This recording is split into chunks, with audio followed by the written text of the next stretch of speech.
जय गुरुदेव। जय गुरुदेव। जय गुरुदेव नाम किसका। जय गुरुदेव नाम किसका। प्रभु का पावन नाम। प्रभु का पावन नाम। जय गुरुदेव।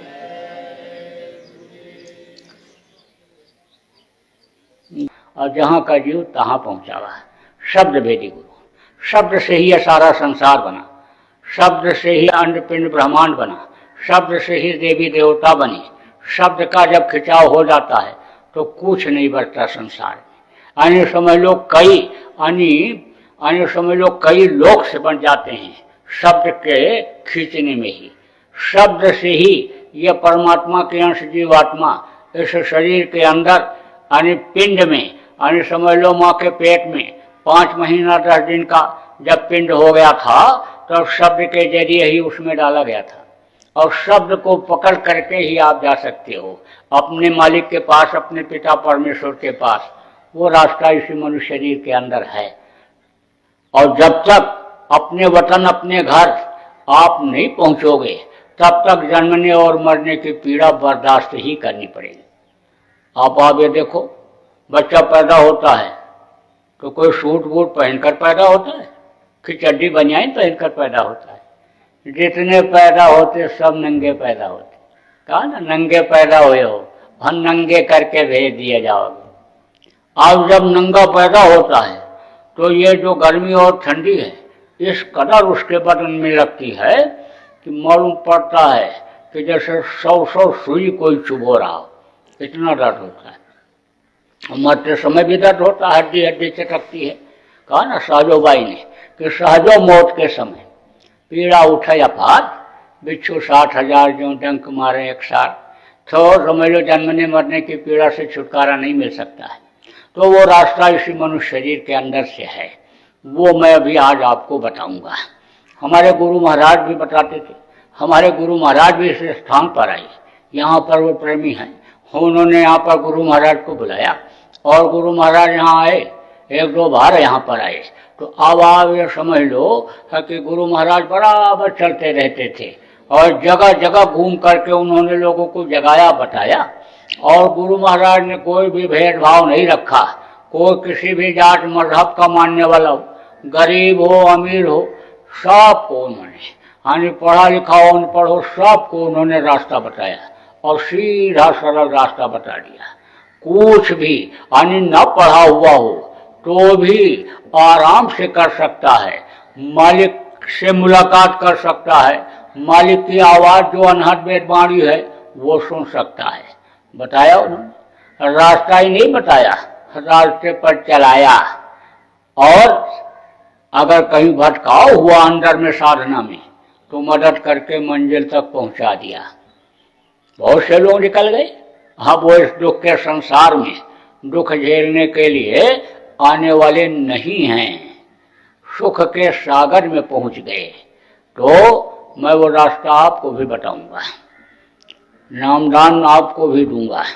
वो नाम आपको बताऊंगा जिसके लिए गोस्वामी जी ने कहा कलयुग केवल नाम आधारा, सुमे सुमे नर उतर पारा। नाम लेत भवसन सुख, नाम लेते ही भवसागर सुख है। वो ध्वन्यात्मक नाम आपको बताऊंगा। अब आप ये समझो कि नाम 2 तरह का होता है। एक होता है वर्णात्मक नाम और एक होता है ध्वन्यात्मक नाम। वर्णात्मक नाम किसको कहते हैं? जो मुंह से लिया जाता है। समय समय पर इस धरती पर महापुरुष आते रहे, इतिहास इसका साक्षी है। और जब जब महापुरुष काम करने के लिए, जीवों की भलाई के लिए आए, उन्होंने एक नाम को जगाया। जैसे त्रेता में राम नाम को राम ने जगाया था। राम नाम में शक्ति थी। आपको याद होगा कि जब लंका पर विजय प्राप्त करने के लिए जा रहे थे, समुद्र में पुल बनाने की जरूरत पड़ी थी, तो पत्थर पर राम राम लिख करके समुद्र में डाला गया था, सारे पत्थर तैरने लगे थे। जब कृष्ण आए, कृष्ण नाम की शक्ति बढ़ी, कृष्ण कृष्ण रस ने जहाँ पर पुकारा, कृष्ण वहाँ पर खड़े हुए मिले, द्रौपदी को, वाराग्राह को तमाम ऐसे उदाहरण दिए। त्रेता और द्वापर के पहले सतयुग था। सतयुग में गुरु की पूजा होती थी, गुरु नाम से ही उद्धार होता था। उसी गुरु नाम को हमारे गुरु महाराज ने जगा लिया और गुरु के पहले जय लगाया। जा माने जयमान, या माने जो। जयमान माने जो हमेशा रहे। हमेशा कौन रहता है? हमेशा इस दुनिया संसार में गुरु रहते हैं, संत रहते हैं। काघरी बदरिया पाप की, बरस गई अंगार, और संत न होते जगत में जल मरता संसार। तो संत सदगुरु हमेशा इस धरती पर रहते हैं, इसलिए उन्होंने जय लगाया। और देव माने देने वाला। जो सच्चा गुरु, समर्थ गुरु होता है, वो देता ही है। देवता का मतलब क्या होता है? देना। तो अब आप ये समझ लो, लेना नहीं होता है। वो तो लोगों का भ्रम और भूल है कि हम देवी के मूर्ति के सामने बकरा काट करके चढ़ा देंगे तो लड़का पैदा हो जाएगा, धन की बरसात घर में होने लग जाएगी, गरीबी दूर हो जाएगी। ये तो लोगों का भ्रम और भूल है। देवता खुश नहीं होते, देवता नाराज होते हैं। कहते हैं ना कि देवता खुश हो जाएंगे, इनकी मूर्ति 150 फुट की और हम धूप में ला करके खड़ा कर देंगे। अरे बनाने वालों को, मूर्ति बनाने वालों को अगर 24 घंटे आप बाहर ऐसे खड़ा कर दो धूप में, बरसात में, ठंडी में, तो कान पकड़ लेंगे कि हम देवता का नाम नहीं लेंगे। तो ये क्या है? नाम के लिए। अभी हनुमान जी गदा दिखाने लग जाए कि तुमने हमको ला करके धूप में खड़ा कर दिया, बरसात में खड़ा कर दिया, हवा में खड़ा कर दिया, तो कोई 125 150 फुट की ऊंची हनुमान जी की मूर्ति बनाएगा? तो ये क्या है? ये भ्रम और भूल है। तो यह जय गुरुदेव नाम, यह परमात्मा भगवान का नाम है। हमारे गुरु महाराज ने जगाया था, और जब जगाया उसी समय से लोगों ने परीक्षा लेना, इम्तहान लेना शुरू भी कर दिया। बहुत से लोगों ने परीक्षा लिया और परीक्षा ले करके और बताया भी कि मैं ऐसे ऐसे फंस गया था, बच गया। बताया कि जा रहा था, बस मधुमक्खियां आ गईं और वो छेदने लग गईं। मधुमक्खियों का छत्ता होता है, तो कुछ ऐसे पक्षी होते हैं जो मधुमक्खी के शहद को खाने के आदी बन जाते हैं। तो वो क्या करते हैं, वो पहुंच करके बस ऐसे चोंच मार देते हैं और मार के एकदम उड़ जाते हैं। अब वो मधुमक्खियां वहां से हट जाती हैं, और वो जो मिलता है उसी को लग जाती हैं और उसी को काटने लगती हैं, डंक मारने लगती हैं। और जब मधुमक्खी डंक मारने लगती है तो उसको छुड़वाने के लिए जो भी नजदीक में जाता है उसी को लग जाती है। और ये जब डंक मारती हैं तो इनका डंक शरीर के अंदर ही रह जाता है और दूसरा फिर जम जाता है डंक। 4 मक्खी अगर किसी को लग जाए तो समझ लो जानलेवा हो जाती। तो जब मधुमक्खी डंक मारने लगी तो चिल्लाया, जय गुरुदेव बोला। अब जो सुन रहे थे दौड़े, लेकिन देखे मक्खी लगी हुई है तो वो भी वापस हो गए। आप बोले कि भाई अब तो जय गुरुदेव, अब बचाओ, आप ही बचाओ। जब विश्वास हो गया कि अब जय गुरुदेव बोलने से ही बचत हो सकती है, तो बस जब बोला विश्वास के साथ, विश्वास फलदायकम, विश्वास ही तो आप करते हो कि हम ये पत्थर के मूर्ति के सामने धूप दीप लगा जला देंगे, प्रसाद चढ़ा देंगे तो हमारा भला हो जाएगा, कल्याण हो जाएगा। विश्वास ही तो करके आप नदियों में स्नान करते हो कि हमको मुक्ति मोक्ष हो जाएगा। विश्वास ही मुख्य चीज है, तो विश्वास ही पर आदमी करता है।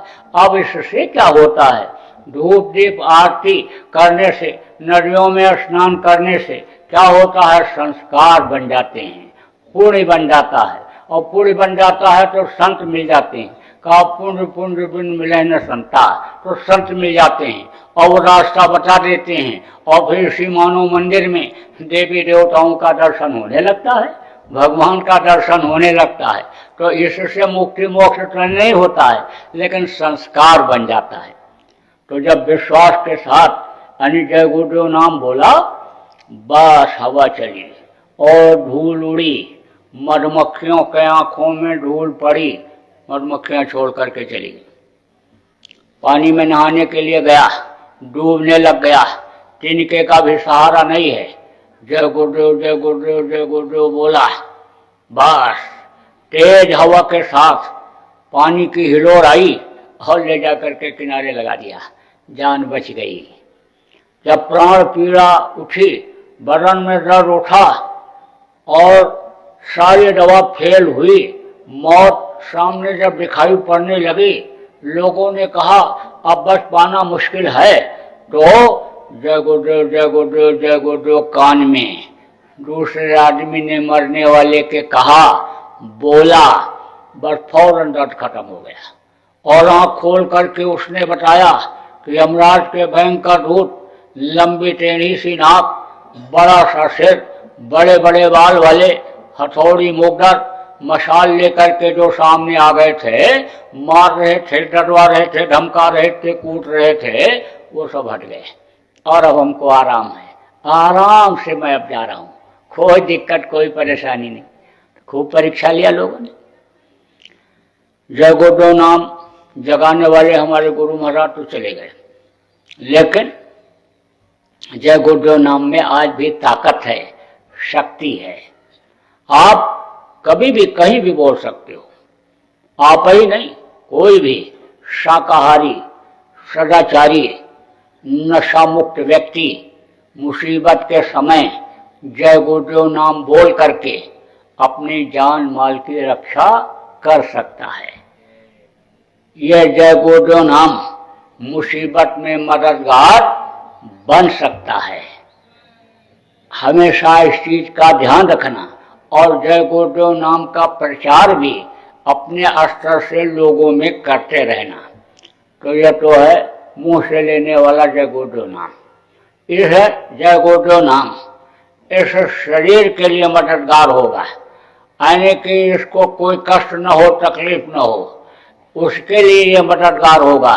लेकिन शरीर को जो चलाने वाली शक्ति है, जीवात्मा, जिसके निकलने के बाद बड़े बड़े पंडित, मुल्ला, पुजारी, डॉक्टर, वैज्ञानिक, हकीम फेल हो जाते, कौन सी चीज निकल गई, उसके लिए मददगार ये नाम होगा जो मैं अभी आपको बताऊंगा।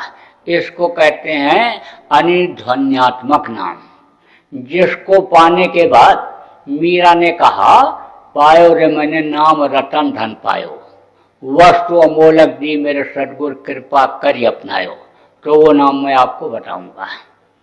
अब आप कहोगे कि ये तो अभी सत्संग सुना रहे हैं और नामदान देंगे, उसके बाद तब मांगेंगे, क्योंकि जो भी बाबा लोग आते हैं वो कुछ न कुछ चढ़वाते हैं, कुछ न कुछ मांगते हैं। और बाबा लोग लोटा रोटी, लंगोटी, अनार, नारियल, प्रसाद कुछ न कुछ चढ़वाते ही हैं। तो यह भी बाबा अभी मांगेंगे।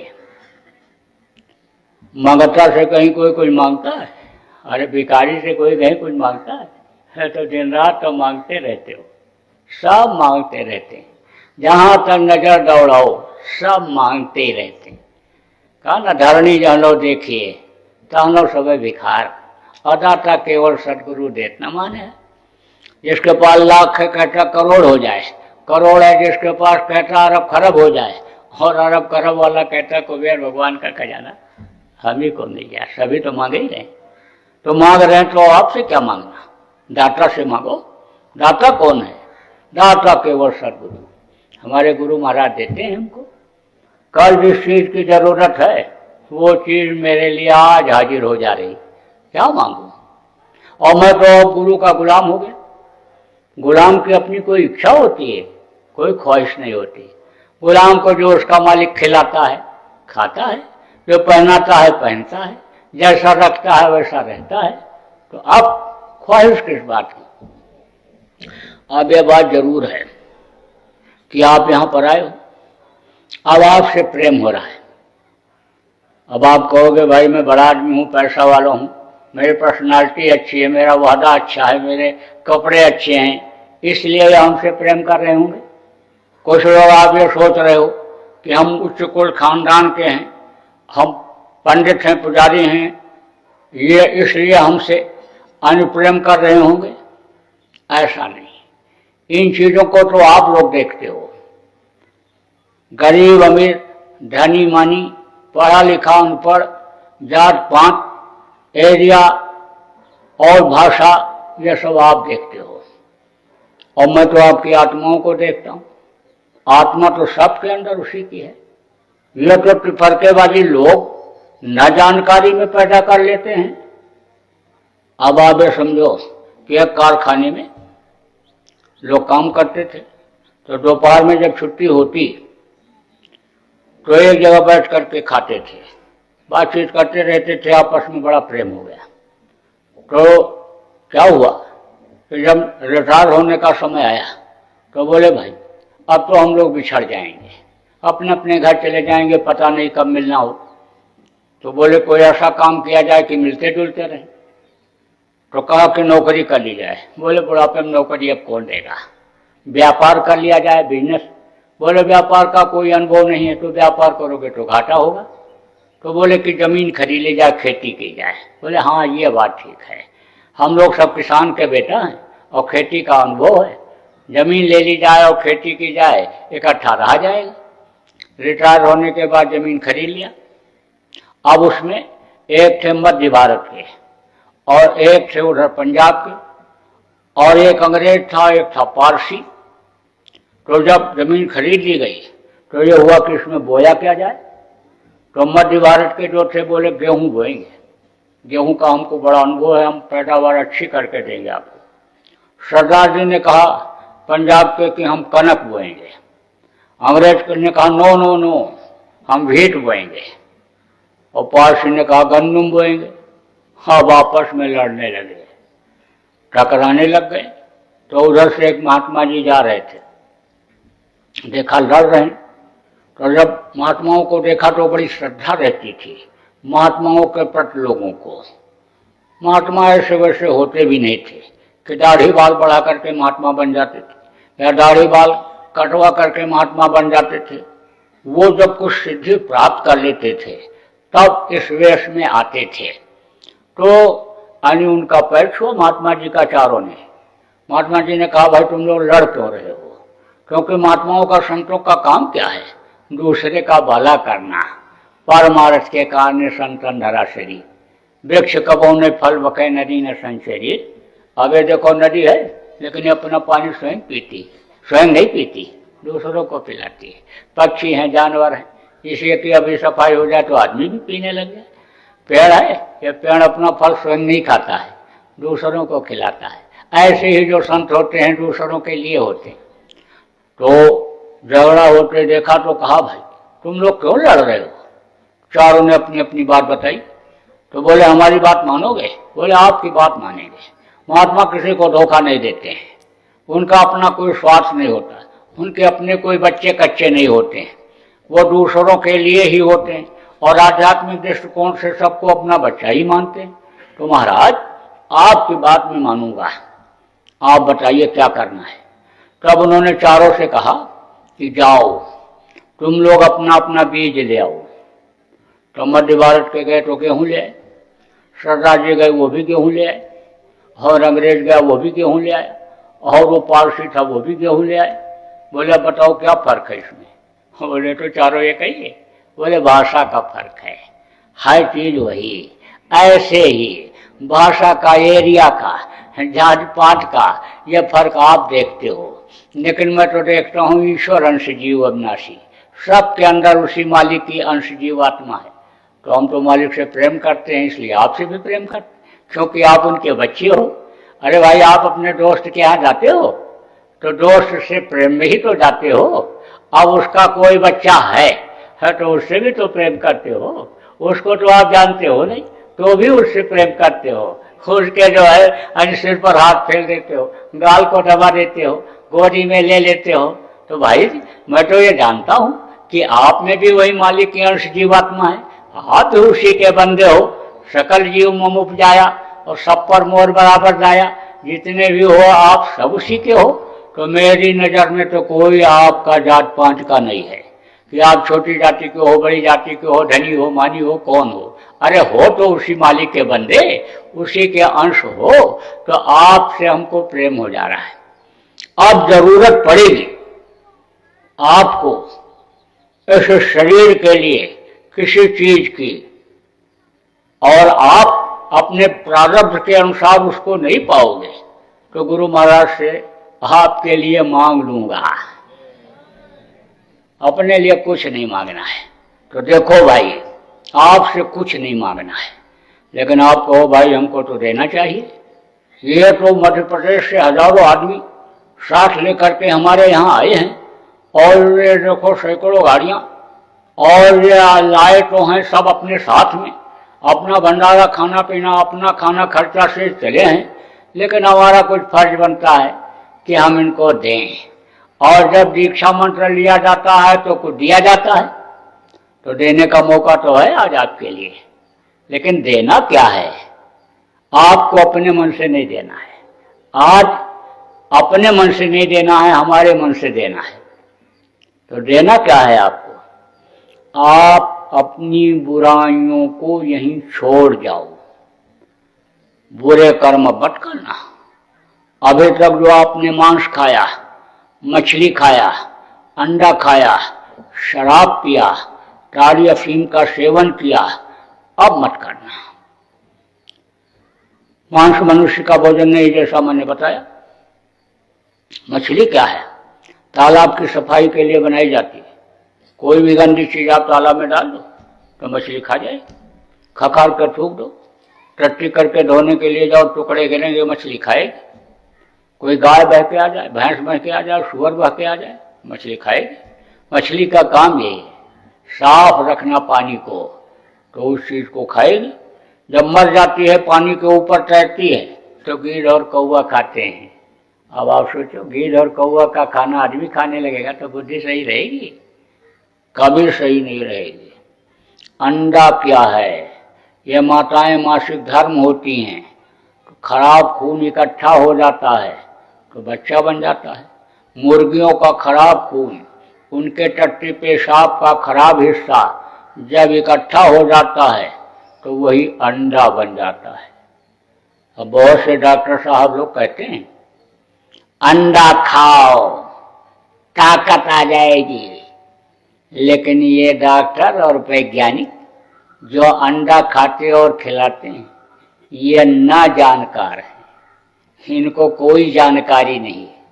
कहते तो हैं कि मैंने हवाई जहाज बना लिया, हेलीकॉप्टर बना लिया, हवा में उड़ने लग गए, लेकिन पेट्रोल अगर खत्म हो जाए या एक नट ढीला हो जाए हवाई जहाज का, तो मुंह के बल नीचे गिरता है। वो भी तो कोई विज्ञान था कि हनुमान जी जब संजीवनी बूटी लेने के लिए गए थे तो कोई हेलीकॉप्टर हवाई जहाज पर बैठ कर गए थे, उड़ करके गए थे, पूरा पहाड़ उठा करके ले आए थे। कोई ऐसा हवाई जहाज बना जो पहाड़ उठा करके ले आवे? तो कितना भी डॉक्टर टर टर करता रहे, न तो अंडा खाना न बच्चों को खिलाना। और बच्चों को तो यही सिखा दो कि कोई भी चीज तुमको कोई दे, बाहर निकलने के बाद घर से, तो उसको खाओ ही नहीं, क्योंकि उसको कोई जानकारी रहती नहीं है, और वो बाजार की चीजों को खरीद करके खा लेता है, और बाजार में मिलावटी चीजें आ गई। रातों रात लखपति बनने के लिए, पेट के लिए आदमी ने दीन और ईमान को बेच दिया, हाँ धर्म को बेच दिया पैसे के लिए। तो वो चीजें जो बाजार में मिलती हैं, बच्चों की खाने की आदत पड़ जाती है, तो वो किडनी को ही खा जाती है, लीवर को ही खत्म कर देती। छोटे छोटे बच्चों को बवासीर बकंदर होने लग जाता है, हार्निया हाइड्रोसील की बीमारी हो जाती है। तो बच्चों की आदत घर में खाने की डालो, और आप लोग भी बाहर की चीजों को देख करके समझ करके तब फिर खाओ पियो कि जिससे बीमारी न हो जाए शरीर में। अब आप ये समझो कि शराब मत पीना, 1000 बुराई शराब। जो शराब पीता, मांस खाता, व्यभिचार करता, खून कत्ल करता, बाल बच्चों को मारता, जमीन जायदाद को बेचता, क्या क्या बुरा कर्म नहीं करता है। राजस्थान में आपके कहावत है, बांग मांगे भूंगड़ा और गांजा मांगे घी और दारू मांगे खूंसड़ा। और इतनी इच्छा होती तो ये क्या चाहता है? यह तो बस अब समझ लो कि पड़ जाए अगर गाल पर है तो बस उस समय उतर जाता है। तो देखो भाई, आप अन्य शराब मत पीना। आप लोगों से मेरी प्रार्थना है कि आज ही छोड़ दो। संकल्प अगर बनाओगे तो छूट जाएगा। संकल्प में बड़ी शक्ति होती है। संकल्प आप बनाओ, गुरु महाराज की दया छुड़ा देगी आपकी। बहुत लोगों का छूट गया। गुरु महाराज ने कहा छोड़ दो, छूट गया, उनकी दया से छूटा। और मेरे कहने पर भी यानी उन्होंने लोगों ने जिन्होंने छोड़ना चाहा उनका छूट गया। मेरे कहने पर लोगों ने मांसाहारी होटल बंद कर दिया और शाकाहारी उसी में चालू किया। बता रहे हैं अब अच्छी आमदनी हो रही है। ऐसे ना जानकारी में पानी अंडा बेचते थे, बोले नहीं मालूम था हमको कि इसमें भी जीव है और इससे जीव हत्या होता है। ये नहीं मालूम था कि बेचने वाले को, अंडा पकाने वाले को, खाने वाले को सबको बराबर पाप लगता है। ये नहीं मालूम था और उसने फेंक दिया और कहा कि अब मेरी गलती की माफी हो जाए, दूसरा काम करने लग गया। उसमें ज्यादा आमदनी हो रही है। तो हमारे पास तो वो तरीका है कि आप अगर बात मान लो और मैं तरीका बता दूं तो एक कमाए और 10 खाएं। तो अब आप ये बात समझो कि मेरी प्रार्थना पर आप लोग शराब पीना बंद कर दो। दूसरे के औरत के साथ बुरा कर्म मत करना। मेहनत और ईमानदारी की कमाई करना, उसमें आपको बरकत मिल जाएगी। और 22 घंटा आप शरीर के लिए काम करो। 2 घंटा समय केवल अपनी आत्मा के लिए निकालो। ना आपको अपना जाति बदलना है, ना आपको अपना धर्म बदलना है, ना आपको अपना घर छोड़ना है, ना बीवी बच्चों को छोड़ना है, ना आपको जो जायज यानी धंधा है उस धंधे को छोड़ना है, न तो नौकरी को छोड़ना है। आप जैसे रह रहे हो वैसे रहो। शाकाहारी भोजन खाओ, हजम कर सको 100 गिलास दूध रोज पी लो, 2 किलो घी खा लो, हमारी तरफ से पूरी छूट है तो बढ़िया से बढ़िया कपड़ा पहनो, है तो आप अच्छे मकान में रहो, है तो अच्छे गाड़ी घोड़ा पर चलो। लड़का लड़की का शादी ब्याह जैसे आप करते हो, जहाँ करते हो वैसे ही करो। उसके लिए हमारे तरफ से कोई प्रतिबंध नहीं। लेकिन अपनी आत्मा को बचाने के लिए, नरक और 84 से जन्म मरण की पीड़ा से बचाने के लिए 2 घंटा समय निकाल लो। सीधा सरल रास्ता आपको बतलाता हूं। अब आप ये समझो कि जिसका नाम होता है उसका रूप होता है, उसका स्थान होता है और उसकी आवाज होती है। अब एक चीज आप और समझ लो, जब आप आंख बंद करोगे और ध्यान लगाओगे, ऊपरी लोकों में जाओगे, स्वर्ग वैकुंठ में जाओगे, देवलोक सूर्यचंद्र लोकों में जब आप जाओगे और ऊपर का नजारा देखोगे, हाँ, तो देख करके खुश हो जाओ और खुश हो करके दूसरों को बताने लगोगे। और जैसे ही बताओगे वैसे ही वो बंद कर देगा। इसलिए बताना मत किसी को। कुछ भी दिखाई पड़े या कुछ भी सुनाई पड़े तो मत बताना। अब यह है कि साधना में अगर कोई दिक्कत आती है, कोई परेशानी आती है, तो आप चिट्ठी लिख दो, बाबा जय गुरुदेव आश्रम उज्जैन मध्य प्रदेश, तो चिट्ठी हमको मिल जाएगी, उसका आपको जवाब मिल जाएगा। आप वहाँ कार्यक्रम होते रहते हैं, आप आ जाओ, आप अपनी समस्या को बताओ, उसका समाधान हो जाएगा। इसके अलावा भी जगह जगह पर अन्य सत्संग होते रहते हैं, जगह जगह पर ध्यान भजन के लिए लोग इकट्ठा होते रहते हैं। आप वहाँ इकट्ठा हो जाओ और वहाँ पर पूछ लो उन लोगों से, पुराने लोगों से, वो आपको बता देंगे। लेकिन जो दिखाई और सुनाई पड़ेगा उनको भी नहीं बताना है, उसको तो किसी को बताना ही नहीं।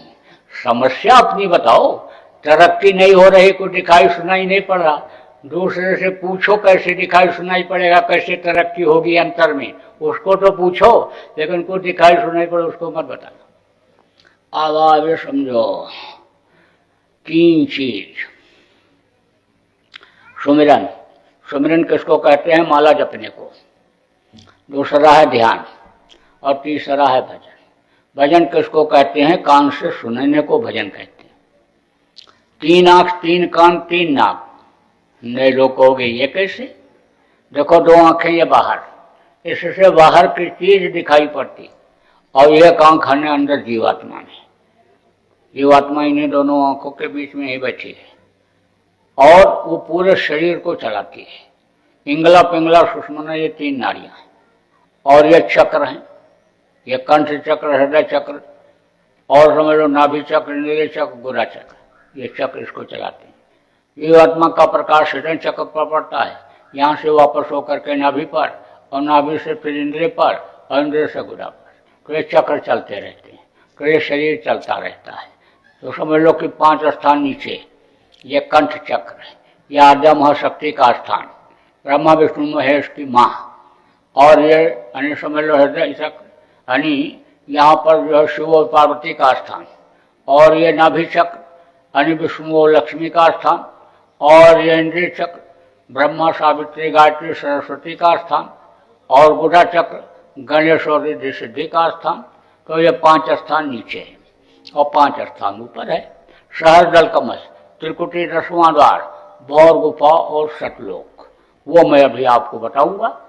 तो नीचे का स्थान ये तो बहुत पहले से यानी लोग जगाते रहे, इसका भेदन करते रहे चक्रों का, और देवताओं का दर्शन लोगों ने किया और उसको किताबों में लिख दिया गया, और फिर उनके लोगों ने मूर्तियां बनाई और फिर उनको पूजने पूछने लगे। लेकिन उस समय पर यानी उम्र लोगों की ज्यादा हुआ करती थी। 1 लाख वर्ष की उम्र सतयुग में, त्रेता में 10,000 वर्ष की, द्वापर में 1000 वर्ष की और कलयुग में केवल 100 वर्ष की, वो भी नहीं पूरा हो पा रहा। इसलिए यानी 10,000 वर्ष की और 1000 वर्ष की यानी समझ लो पूजा करके चक्रों का भेदन करके जीवात्मा का कोई कल्याण कर ही नहीं सकता है। इसलिए इस समय पर यानी समझ लो कि ये नीचे की सारी साधना खत्म कर दी। अब तो आँखी मध्य पाखी चमके और पाखी मध्य द्वारा, और ते द्वारे दूरबीन लगावे उतरे भोजल पारा। आंखों के बीच से जो रास्ता गया हुआ है वो बताया जा रहा है आपको। इससे जीवात्मा को निकालो और ऊपरी लोकों में ले जाओ, तो वो मैं आपको बतलाता हूँ अभी। तो जीवात्मा यहाँ बैठी हुई है, एक आंख उसमें है और 2 आंखें ये बाहर हैं। बाहर से आंख, बाहर की आंख से बाहर की चीज दिखाई पड़ती है और जीवात्मा की आंख से अंदर की ऊपरी लोगों की चीजें दिखाई पड़ती हैं। 2 कान ये बाहर, इससे बाहर की आवाज सुनाई पड़ती है, और 1 कान अंदर जीवात्मा में है, उससे ऊपरी लोगों की आवाज सुनाई पड़ती है, जिसको अनहद बेजबानी खुदाई आवाज गैबी आवाज कहते हो, वो सुनाई पड़ता है। और समझ लो कि 3 नाक, तो एक सुराख रेखा ये दाहिनी तरफ है और एक बाईं तरफ है, यह तो है नाक। और जिसको नाक कहते हो ये तो समझ लो 2 नाले के ऊपर जैसे पुल बना दिया जाए, ऐसे बना दिया। किसने बनाया? जिसके लिए कहा गया अरब तेरी कारीगरी रे करतार, जान न जाने माया तेरी बदले रंग 1000। अरब तेरी कारीगरी रे करतार। देखो हजारों आदमी आप बैठे हो, लेकिन चेहरा, ये चेहरा किसी का किसी से मिलता है? चेहरा किसी का किसी से नहीं मिलता, ये उसकी कारीगरी। लाखों करोड़ों में जल्दी नहीं मिलता है, यह उसकी कारीगरी है। तो 2 नाक के बाहर और 1 नाक अंदर जीवात्मा में है, उससे ऊपरी लोगों की खुशबू मिलती है, और वो खुशबू जब मिल जाती है साधक मस्त हो जाता है।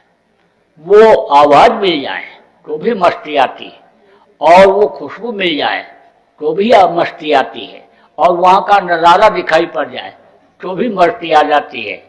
कुछ पता नहीं चलता है, रहता तो है दुनिया में ही, लेकिन आने समझ लो कि उसी में रमा रहता है।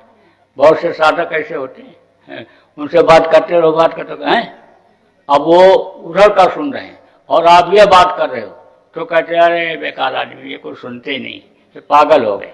तो कहते हैं ना जो पा जाता है उसी को पागल कहने लगते हैं लोग। तो अब आप ये समझो कि 3 आंख 3 कान 3 नाक, सुमिरन ध्यान भजन 3 चीज ये, और नहीं समझ पा रहे हो तो इनसे समझ करके करना, करोगे तो फायदा होगा। इसलिए दे रहा हूँ कि इस समय जिंदगी का किसी का कोई ठिकाना नहीं। सुबह आदमी घर से निकले, कोई गारंटी नहीं है कि 2 घंटे के बाद ठीक ठाक अपने घर में वापस आ जाए।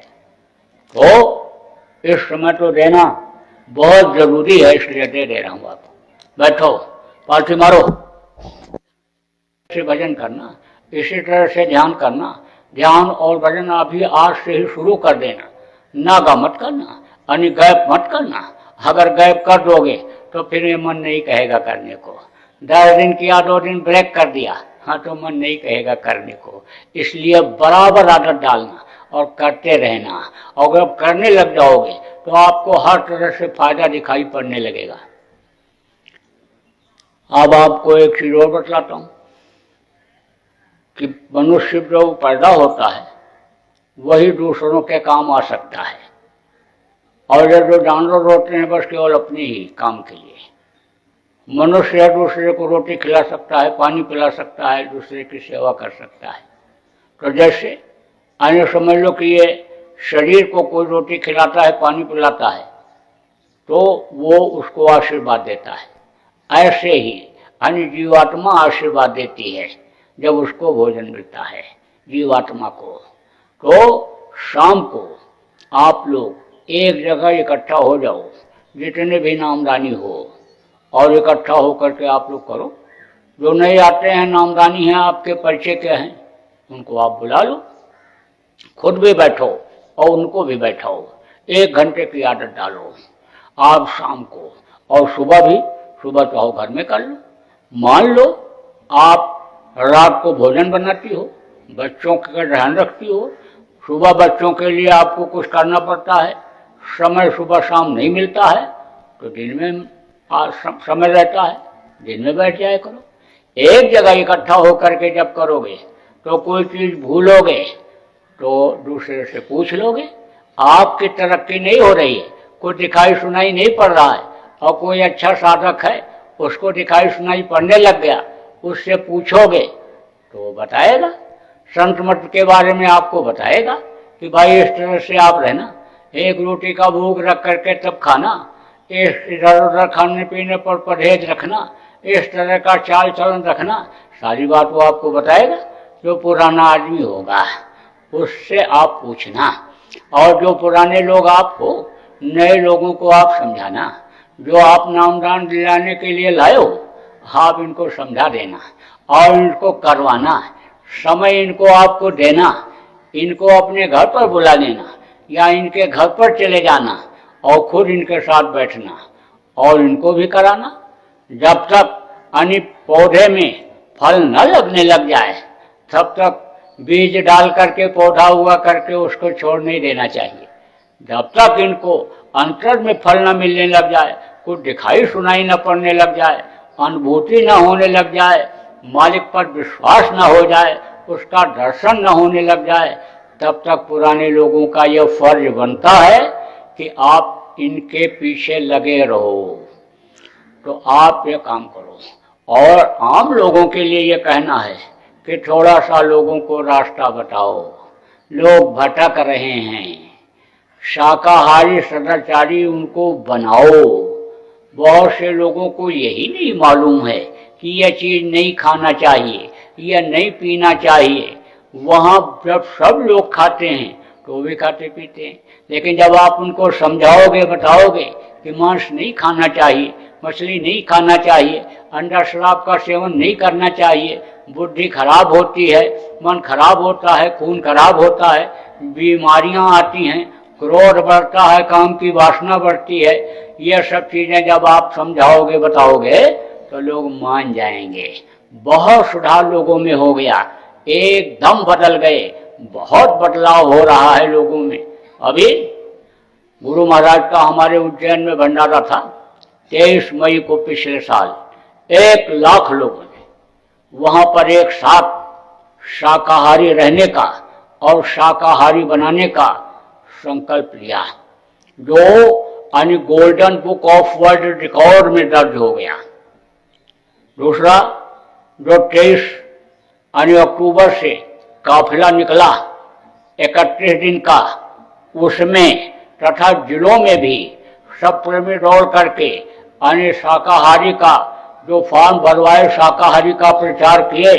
लगभग 18 लाख लोगों ने यानी वो फॉर्म भरा कि हम शाकाहारी रहेंगे, शाकाहारी लोगों को बनाएंगे। उसका भी वर्ल्ड रिकॉर्ड बना।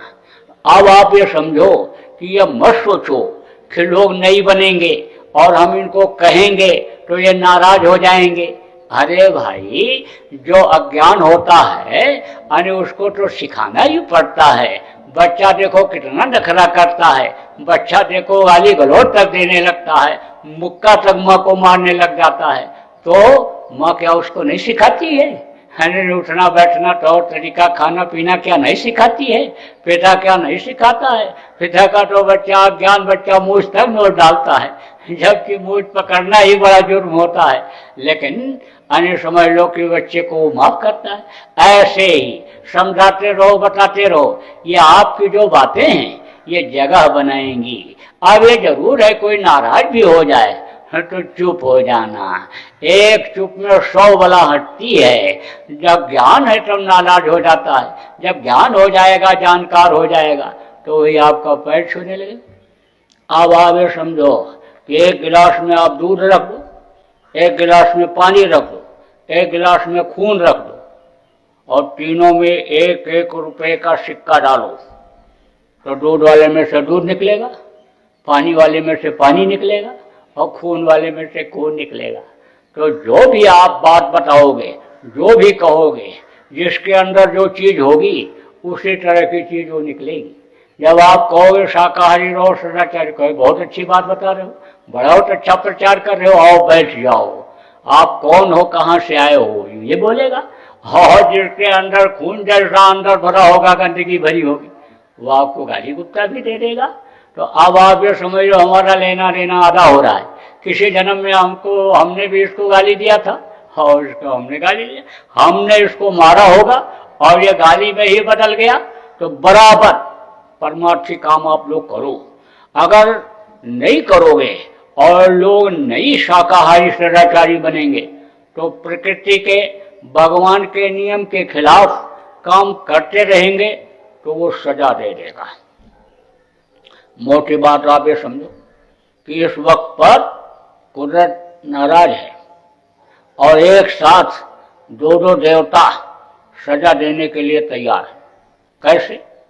कि जैसे आग भी लग गई और अन्य समझ लो हवा भी तेज चल गई, अग्नि देवता नाराज होकर के अग्नि प्रकट कर दिए और पौन देवता उसको तूल दे दिए, हवा तेज चल गई, कौन बुझा पाएगा? तो अभी तो आपने आगजनी कहीं देखे?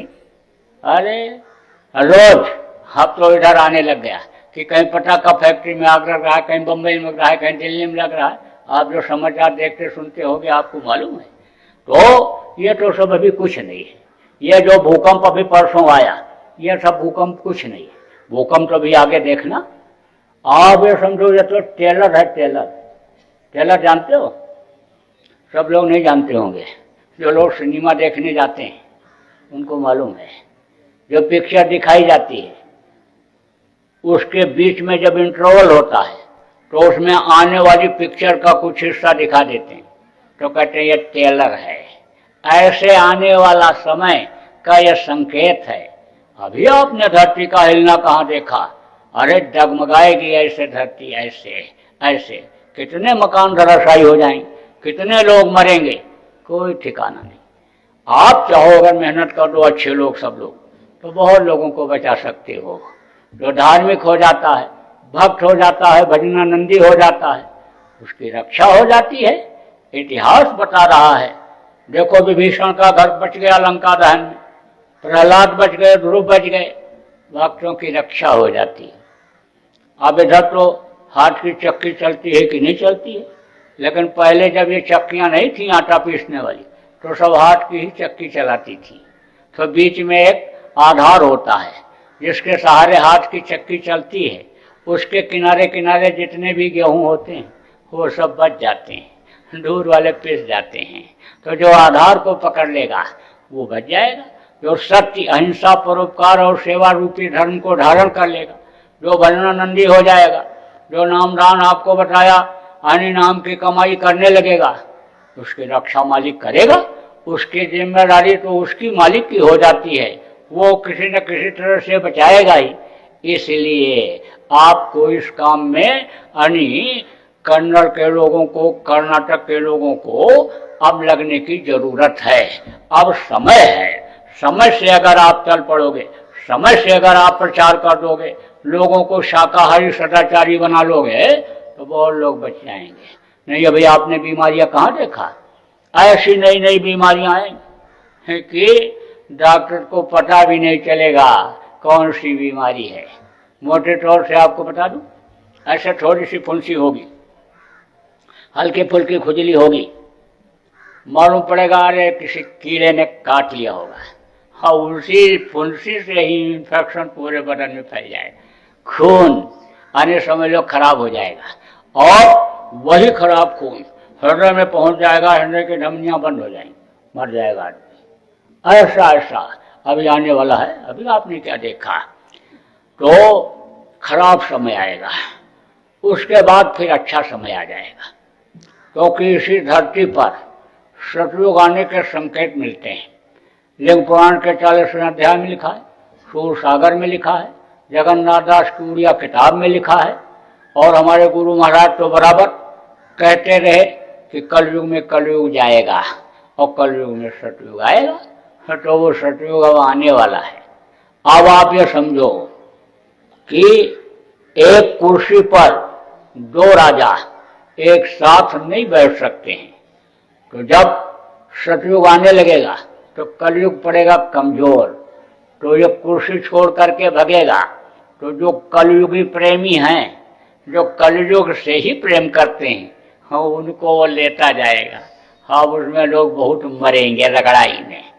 तो जो अकाल मृत्यु में मरेंगे, अकाल मृत्यु किसको कहते हैं, समय पूरा होने से पहले दुर्घटना में मर गया, मार दिया, काट दिया, या गिर के मर गया है, कैसे आने समझ लो, यानी वो अकाल मृत्यु कहलाती है। अकाल मृत्यु जिनकी होती है उनको प्रेत योनि में जाना पड़ता है, और प्रेतों का जो मुंह होता है बहुत पतला होता है, कभी पेट ही नहीं भरता, पेट बहुत बड़ा होता है, हमेशा भूख बनी रहती है, तो परेशान रहते हैं भूख से, दूसरों को परेशान करते रहते हैं प्रेत। अब एक प्रेत अगर एक घर में घुस जाए तो घर भर को परेशान क्यों रहते, इसी में लगे हैं प्रेत। आप ना पहचान पाओ, मैं बता दूंगा। अरे हमको तो कहीं भी ले चलो, 20-30 आदमी जहाँ खड़े हों, मैं बता दूंगा इसको लगा है, इसको लगा है, इसको लगा है, ऐसा बोलता है, ऐसा खाता है, ऐसा करता है, तो आपको विश्वास हो जाएगा। पूछ लेना उसके घर वालों से, उसी से पूछ लेना। तो बहुत प्रेत हो गए, अंदर अंदर जैसे कीड़े लग जाते हैं, गेहूं के अंदर गेहूं खा जाते हैं, ऐसे ही प्रेत आत्माएं घर में घुस जाती, परेशान किए रहती हैं, घर भर को परेशान करती रहती है एक आत्मा अगर घर में घुस जाए। और जब ज्यादा लोग मरने लगेंगे, ज्यादा प्रेत हो जाएंगे, तो एक एक आदमी के ऊपर 10-10 लग जाएंगे। तब आप सोचो कि आप चैन से रोटी खा पाओगे, चैन की नींद ले पाओगे। इसलिए लोगों को बचाना है, शाकाहारी सदाचारी भजनानंदी लोगों को बनाना है। उसके लिए आप लोग अपने स्तर से जो जितना कर सकते हो करते रहो, ज्यादा कर सकते हो आप टोली बना लो, पर्चा बांट दो, लिखाई कर दो, जगह जगह सभा मीटिंग कर दो, जो जैसे आप कर सकते हो आप लोग थोड़ा इस परिवर्तन के बेला में मदद कर दो। परिवर्तन तो हो जाएगा, परिवर्तन तो होता है संकल्प से। सतयुग तो हमारे गुरु महाराज के संकल्प से आएगा, महापुरुषों का संकल्प काम करता है। अब आप ये बात समझो कि जब महाभारत शुरू होने को हुआ तो कृष्ण ने कहा अर्जुन से कि उठाओ गांडीव और चलो मैदान में।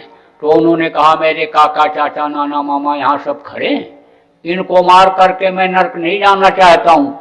कृष्ण ने कहा इतना दिन हो गया तुमको मेरे साथ रहते हुए और अभी तुम हमको समझ नहीं पाए। बैठाया और ठोका यहीं पर। जब खुली अंदर की आंख दिव्य दृष्टि आत्मचक्षु सुनेत्र जिसको कहते हैं, थर्ड आई, जब वो खुला तब अर्जुन ने देखा कि सब के सब मरे पड़े हुए, बस हमको खाली निमित्त बनना है। चक्र और सुदर्शन ने बड़े बड़े योद्धाओं को काट करके खत्म कर दिया, धराशायी कर दिया, हमको खाली निमित्त बनना है। तो काम तो समय से होगा, लेकिन नाम किसका हुआ करता है? जो उसमें मददगार होते हैं। राम का साथ किसने दिया? बंदर और भालुओं ने। अयोध्या के पढ़े लिखे जोशी विद्वान वहीं बैठे रह गए। तो आज देखो, पत्थर के ऊपर भी तेल और सिंदूर लगा करके रास्ते में रख देते हैं, तो हनुमान के नाम पर पूजा होने लगती है। गोपी और ग्वालों ने कृष्ण का साथ दिया, तो देखो उनकी रासलीला रचाई जा रही, तो मेहनत बेकार नहीं जाती है। आप भी अगर उस परमार्थी काम में सब लोग अपने अपने तौर तरीके से ही लग जाओगे, बहुत काम हो जाए।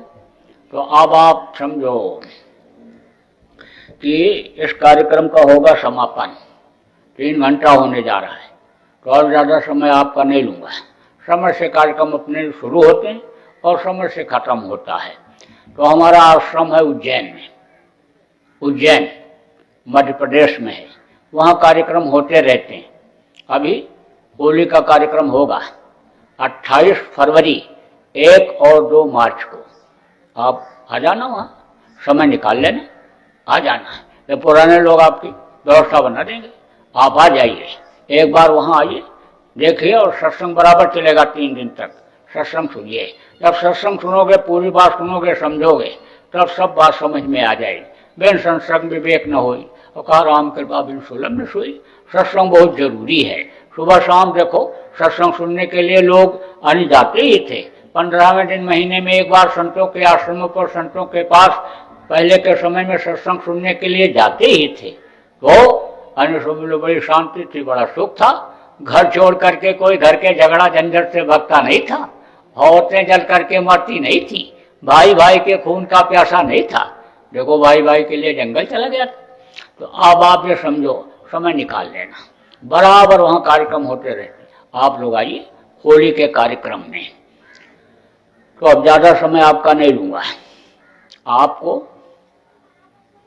अन्य समझ लो 5 मिनट भजन भी सिखाऊंगा। भजन पर आप बैठ जाओ, बस आपकी छुट्टी है। डाल लो कपड़ा ऊपर से, कपड़ा सुमिरन में भी डालेंगे, ध्यान में भी और भजन में भी, और मन को सुमिरन में भी रोकेंगे, ध्यान में भी और भजन में। ढको, ऐसा मुंह ढक लो, आंख बंद कर लो, मुंह बंद कर लो, और कान में उंगली लगाओ, कान में उंगली लगाओ, कान में, कान बंद करो, बराबर करोगे तब आनंद आएगा। तो देखो, एक समय ऐसा आएगा कि देश में गौ हत्या बंद हो जाएगी, और गौ हत्या ही नहीं, किसी भी पशु पक्षी की हत्या नहीं हो। कश्मीर से लेकर के कन्याकुमारी तक और चौपाटी से लेकर के गुवाहाटी तक कोई भी मांस मछली अंडे शराब की दुकान ही नहीं हो। कोई भी औरत रात को 12 बजे देश के किसी भी सड़क पर घूमेगी, देख करके किसी की नीयत खराब होगी ही नहीं, भावना बदल जाएगी, विचार बदल जाएंगे। जवान भाई और जवान बहन एक ही चारपाई पर सोए रहते हैं, उनकी भावना अलग रहती है, और पति पत्नी की भावना अलग रहती है। तो भावना और विचार लोगों के बदल जाएंगे, लोग वर्णानंदी ईश्वरवादी हो जाएंगे। लेकिन ये जो बीच का समय है, ये थोड़ा खराब है। अपहरण, बलात्कार, चोरी, डकैती, ठगी, अब ये बहुत बढ़ी, इसलिए थोड़ा होशियार रहने की जरूरत है। बोलो जय गुरुदेव। तो अब एक प्रार्थना होगी और उसके बाद ये कार्यक्रम संपन्न हो जाएगा। आज यह कर्नाटक का अंतिम कार्यक्रम था। 7 तारीख को हम लोग निकले, 7 यानी इसी महीने में 7 तारीख को, और उधर आपके मध्य प्रदेश, महाराष्ट्र होते हुए कर्नाटक में आ गए। और आज कर्नाटक का अंतिम कार्यक्रम, कल तमिलनाडु में चले जाएंगे, और तमिलनाडु से फिर आंध्रा में आ जाएंगे, और फिर उधर आपके आने समझ लो कि आने उधर फिर महाराष्ट्र में जाएंगे, उधर से महाराष्ट्र से फिर जाएंगे आपके छत्तीसगढ़, और छत्तीसगढ़ से उड़ीसा, और फिर लौट करके उधर से छत्तीसगढ़ रायपुर में यानी 16 फरवरी को इसका समापन हो जाएगा। 41वें दिन 41 दिन तक यह काफिला बराबर चलेगा। हजारों आदमी, सैकड़ों गाड़ियां, ये सब प्रेमी साथ में चलेंगे, ये प्रचार करेंगे और ये भजन करेंगे। भजन घर उधर बना हुआ है बराबर 24 घंटा। आने समझ लो जब जिसको मौका मिलता है तो ये बैठते हैं, भजन करते हैं। शाम को भी करेंगे और दिन में भी अभी जिसको मौका मिलेगा करेंगे। तो बराबर आने समझ लो कि ये लगे हुए हैं इस काम में। तो अब कल हम लोग जाएंगे उधर तमिलनाडु। आज आने समझ लो उधर कर्नाटक का यानी समाप्त हो गया और कर्नाटक के प्रेमियों को बड़ा प्रेम मिला और बड़ा ही यानी इनका सहयोग रहा। हम आप सब लोग कर्नाटक वासियों के यानी बड़े आभारी हैं। अब एक होगी प्रार्थना और उसके बाद यानी समझ लो ये कार्यक्रम संपन्न हो जाएगा। तो प्रार्थना मैं बोलूँगा, आप सब लोग दोहराइएगा। मेहर के नजर करो मेरी ओर, मेहर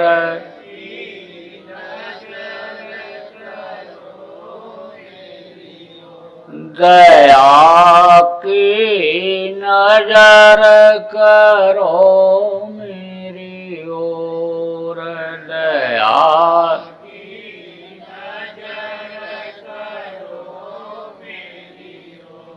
निश दिन तुम्हें निहारूं सतगुरु, निश दिन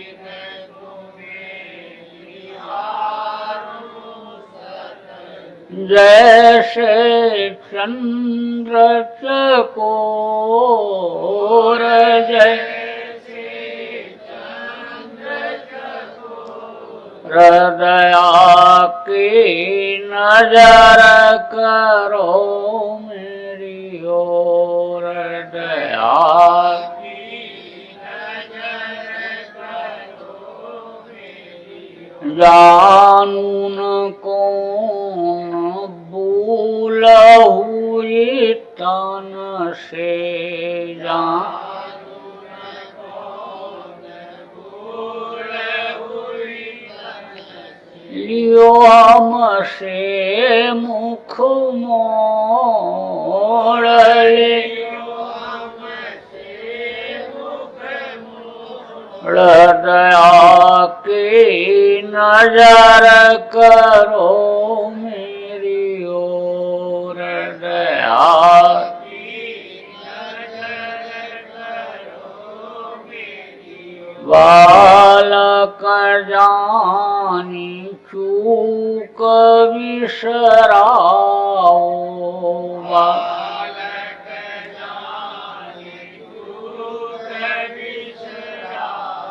आया शरण अब मैं तो आया शरण अब मैं तो, हृदया की नजर करो मेरी ओर, दया की नजर करो मेरी ओर। सदा दयालु स्वभाव तुम्हारा, सदा दयालु स्वभाव तुम्हारा। मेरी बेरिया का सभयऊ कठोर, मेरी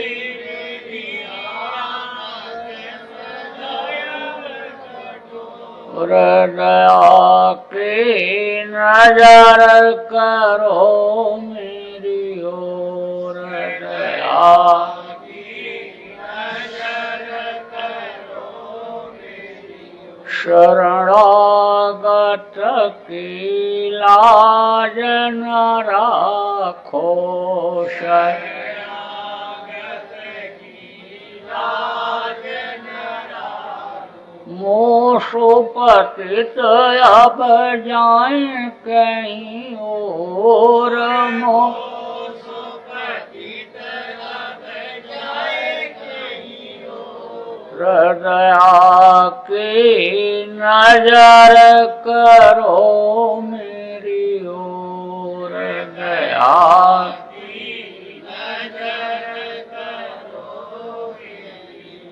मेहर की नजर करो मेरी ओर, मेहर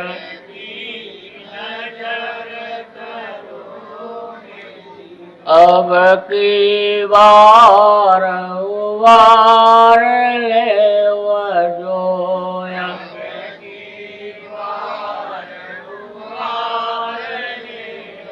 फिर न डरब पग यही मगोर, फिर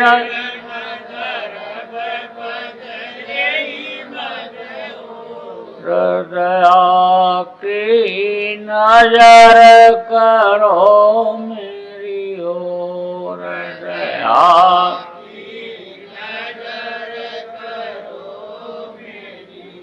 मेहर की नजर करो मेरी ओर, मेहर की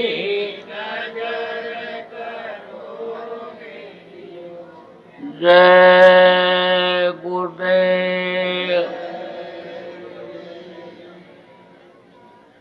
आपने हमको इतना समय दिया, हम आपके बड़े आभारी हैं।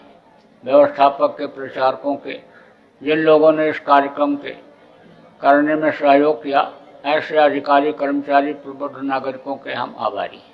देश प्रेम बनाए रखना, देश की संपत्ति आपकी अपनी संपत्ति है। हड़ताल, तोड़ फोड़, आंदोलन, धरना, घेराव, हिंसा, हत्या से दूर रहना, अधिकारी, कर्मचारी और बूढ़े बुजुर्गों का सम्मान करना, माता पिता की सेवा करना, शाकाहारी रहना, शाकाहारी लोगों को बनाना और भजन बराबर सब लोग करते रहना, बराबर प्रेम बनाए रखना, दर्शन देते लेते रहना। बोलो जय गुरुदेव।